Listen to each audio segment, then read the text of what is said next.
Good evening and welcome to Life Skills Education. I am your host, April Evans.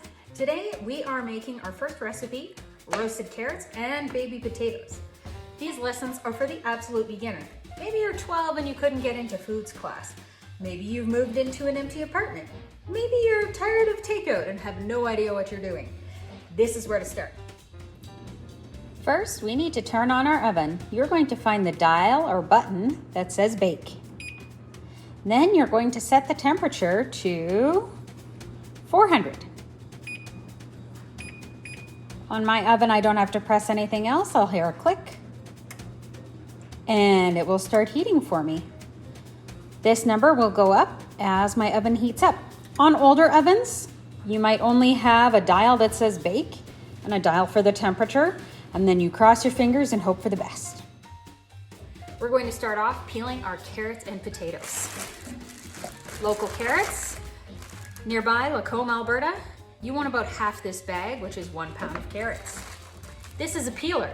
Peelers are sharp on this side and dull on this side. You can see that it's got kind of a rounded part to it. The round side has the sharp edge.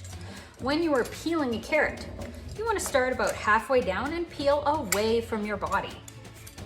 Turn the carrot as you go. You want to make sure that you don't actually touch your fingers or you're going to peel off your nail and skin. Don't do that. Once you've peeled half the carrot, turn it around, peel the other half of the carrot. You're going to want to do this with all of your carrots.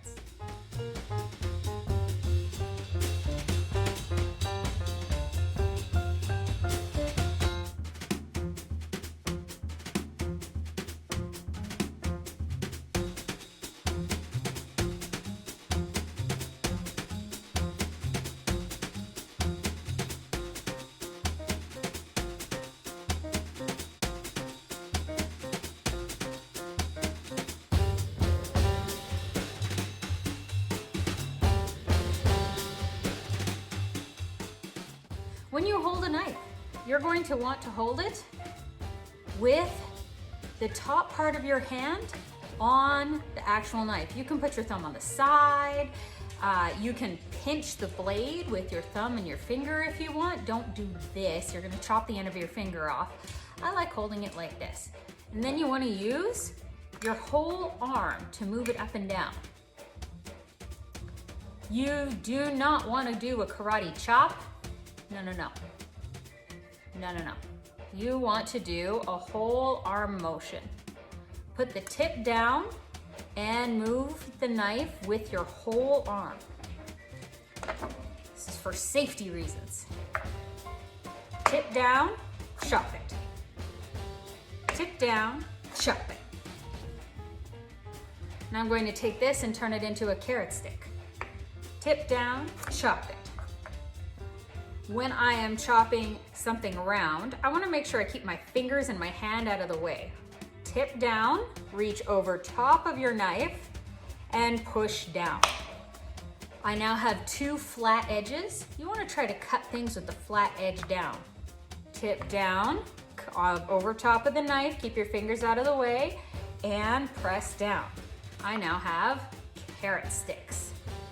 You're gonna wanna keep doing this until all of your carrots are in carrot stick shape.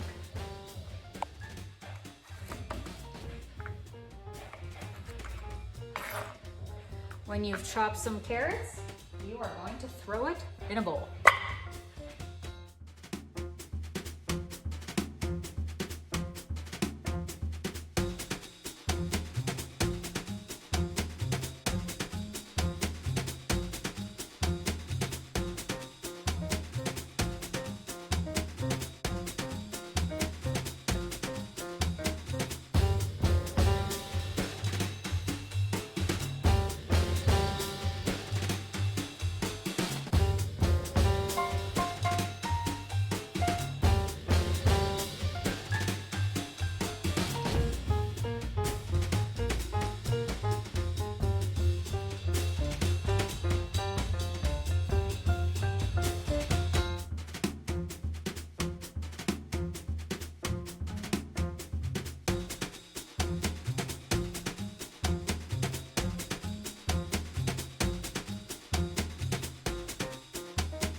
Next, potatoes.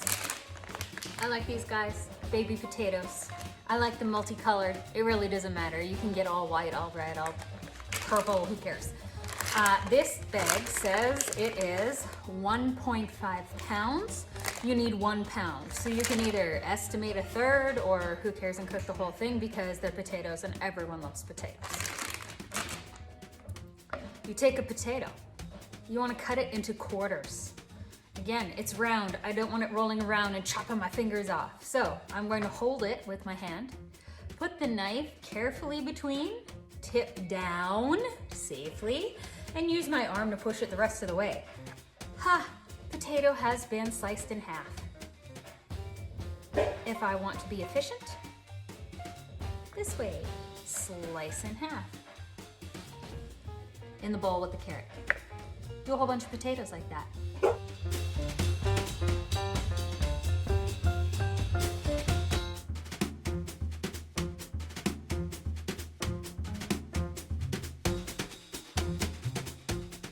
Half a cup of butter. Now this recipe needs 2 tablespoons of melted butter. How am I gonna get a tablespoon out of this? I'm not gonna take this and scrape the heck out of it, then how am I gonna measure it after? Here's what I'm gonna do. This is a half a cup. Divide that in half. This is a quarter cup. A quarter cup is equivalent to 4 tablespoons. So how many pieces do I need to make 2 tablespoons?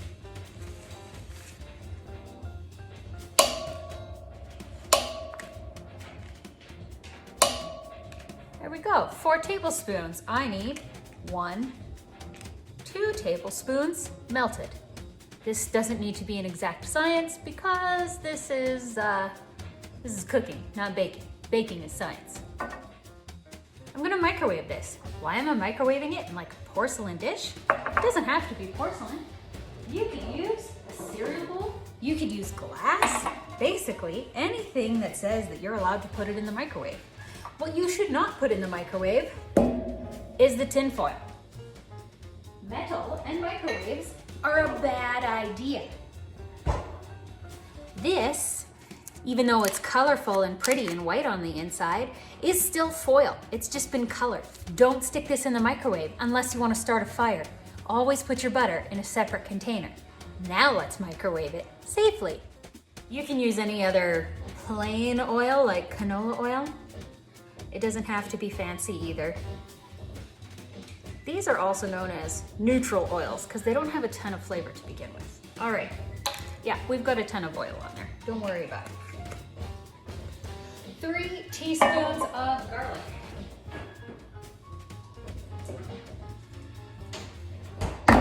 If I had to chop garlic, I would be very sad. I use pre-chopped garlic for my sanity in my hands. 3 teaspoons. A teaspoon is about equivalent to a clove of garlic if you feel like using the stuff that you have to chop yourself and makes your hands all sticky. 2, 3. All right. Garlic makes people happy. It's okay if you get a little bit more than a teaspoon on there. 1.5 teaspoons of salt. Don't measure your salt over the bowl. If you screw up, your whole thing will be salty.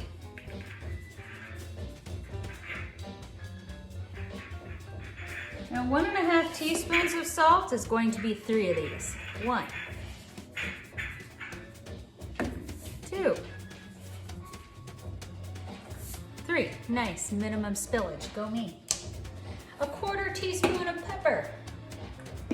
You can use a 1/4 teaspoon measure, or I can use about half of this. That's about half. 1/4 teaspoon pepper, boom. 1/2 teaspoon of Italian seasoning. Check that out. Why aren't I using the shaker? Because I want to measure it. That's why. 1/2 teaspoon. Cha-cha-cha.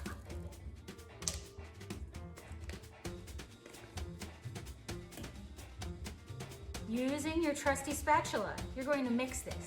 Now you could just stick it in there and stir it around. But I am going to scrape down to the bottom and turn it over. And just keep doing that until all the stuff in my bowl is coated with spices and oil and butter and all that good stuff. Because all of my oil's in the bottom. So I want to make sure that I scrape the bottom and give everybody a turn to roll around it.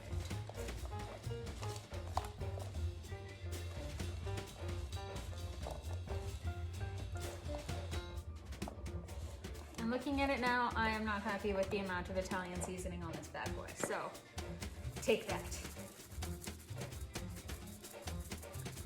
And this is cooking. Cooking is art. It's also whatever level of spice makes your mouth happy, so don't sweat. We're not getting into science until level 2. This is level 1. We got potatoes and carrots. It's very difficult to screw this up. All right, let's get our pan ready. I have my baking sheet. I have foil.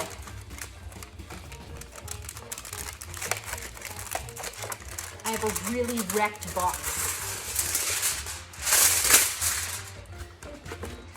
Yes, that is the exact brand of foil that you can get in the dollar store. Thank you for noticing.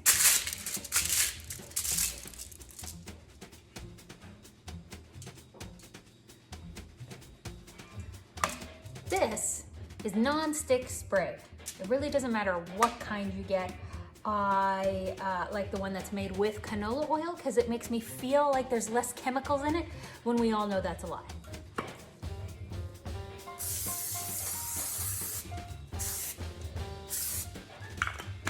Greased. Carrots and potatoes, put them right on there. I'm gonna scrape all the goodness out of the bowl.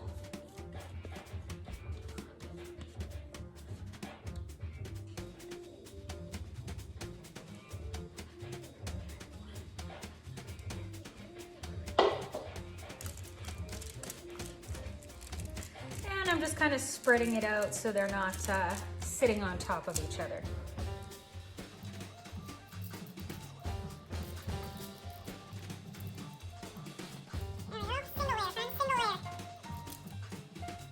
Excellent. Into the oven it goes.